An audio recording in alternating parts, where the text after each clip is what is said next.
তো হ্যালো বন্ধুরা, তোমরা সবাই কেমন আছো? আশা করি সবাই ভালো আছো। তো আজকে আমরা আবার একটা নতুন ভিডিও নিয়ে চলে এসেছি। তো এই ভিডিওতে আমরা শিখব যে কিভাবে আমরা ফেসবুকে যে ভিডিও ছাড়ি কিংবা ভিডিও আপলোড করি, তো তার সাথে সাথে 4 মিনিটের ভিডিও যদি আপলোড করি, তো তার সাথে সাথে যে একসাথে ছোট ছোট আকারে কিংবা 30 সেকেন্ড 29 সেকেন্ডের যে শর্ট ভিডিওর মধ্যে চলে আসে ভিডিওগুলো, 4-5টা যে স্টেপে চলে আসে, ওটা কীভাবে ঠিক করব। তো বেশি কথা না বাড়িয়ে চলো দেখে নিই। তো সর্বপ্রথম আমাদের ফেসবুক ওপেন করে নিতে হবে। ওপেন করে নিলাম আমি আমার ফেসবুকটা। করে নেওয়ার পরে তো ফেসবুকটা ওপেন করার পরে আমাদের এই যে সাইডে যে লোগোওয়ালা যে অপশানটা আছে, আমাদের এইখানে ক্লিক করতে হবে।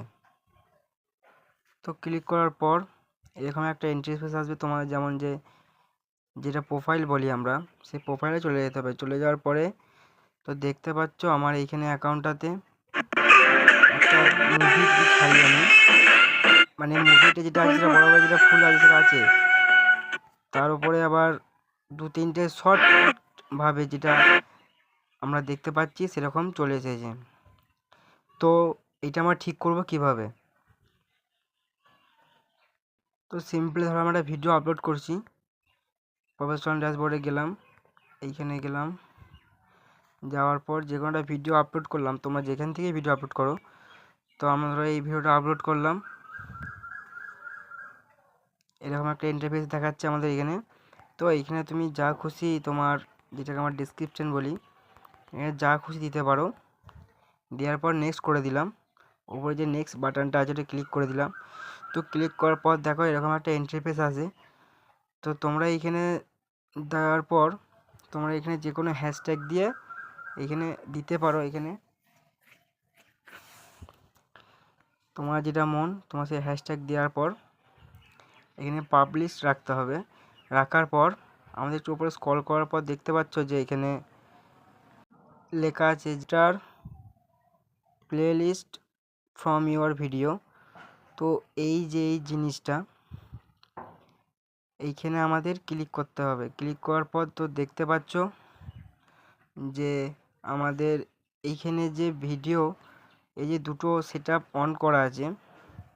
তো তোমার যদি কারো ভালো লাগে কিংবা তোমরা যদি চাও যে আমার ভিডিও সাথে সাথে 3-4টে ভিডিও আপলোড হবে একসাথে ওই ভিডিওটাই শর্টভাবে, তো এই দুটো অন করে দেবে। আবার যদি এটা যদি বন্ধ করতে চাও, এই যে এই দুটো বন্ধ করতে চাও, ধরো তুমি যে কোনো একটা ভিডিও ছাড়লে, সেই ভিডিওটা তুমি যেন একটা যে 4 মিনিটের জন্য ভিডিও ছাড়লে সেই ভিডিও যেন একটাই ভিডিও হয় কিংবা একটা ভিডিও আপলোড হয়, 4-5টা না হয়। তার জন্য আমাদের এই দুটো অপশানকে অফ করে দিতে হবে। একটা অপশান অফ করলে অফ হয়ে যাবে। দিয়ে পরে যে এই যে সেভ বলে যে অপশানটা আছে, তো এইখানে সিম্পলি আমাদের ক্লিক করতে হবে, সেভে টিপে ক্লিক করতে হবে। তো ক্লিক করার পর এটা আমাদের হয়ে গেছে। এরপর ধরো তুমি একটা 4 মিনিটে কিংবা 5 মিনিটের ভিডিও ছাড়লে সেটা আমাদের একটা ভিডিও থাকবে, ওরকম শর্ট আকারে 3-4টে কিংবা 4-5টা আসবে না। তো তুমি এরপর নিচে যে এই যে শেয়ার নাও যে অপশানটা আছে, এইখানে যদি ক্লিক করে দাও তো ভিডিওটা আমাদের আপলোড হয়ে যাবে এবং এটা একটা ভিডিওই থাকবে। তো বন্ধুরা, ভিডিওটা তোমাদের কেমন লাগলো? আশা করি তোমাদের ভালো লেগেছে। যদি ভিডিওটা ভালো লেগে থাকে চ্যানেলটাকে লাইক এবং সাবস্ক্রাইব করতে একদম ভুলবে না। এরকম নিত্য নতুন ভিডিও পাওয়ার জন্য সাবস্ক্রাইব করে রাখবে এবং লাইক করবে। লাইক করলে মোটিভেট হই, ভিডিও করার আগ্রহ বাড়ে। তো দেখা হচ্ছে বন্ধুরা নেক্সট ভিডিওতে।